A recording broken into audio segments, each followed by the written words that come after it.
Il y a toujours une différence entre l'idée de départ et ce à quoi on arrive, mais sans pour autant perdre ce qu'est la vision initiale.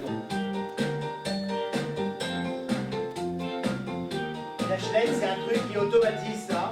Plus jamais vous saisissez votre login ou votre mot de passe quand vous allez sur un site web. Dans ce monde des startups, on invente des usages, on invente des solutions à des problèmes qui heureusement souvent existent ou parfois n'existent pas.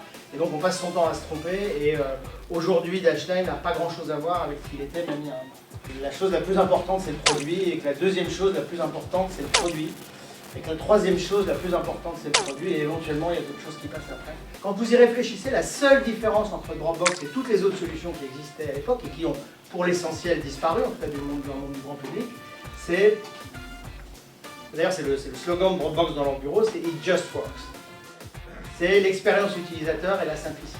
Les trois mots clés qui définissent, qui sont un peu nos valeurs par rapport à notre produit et la relation à nos utilisateurs, c'est, je vais dire en anglais parce qu'on est là, c'est simplicity, universality et privacy.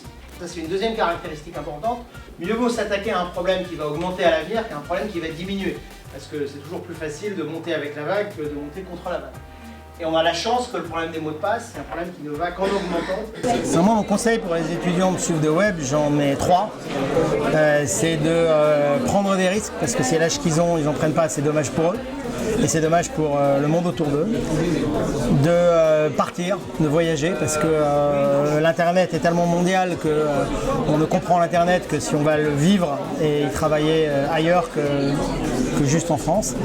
Et puis la troisième chose, c'est pas un conseil, c'est juste de leur dire qu'ils ont beaucoup de chance parce qu'on n'a pas commencé à voir le début de ce que l'Internet allait changer dans le monde et j'aimerais beaucoup avoir l'âge qu'ils ont aujourd'hui.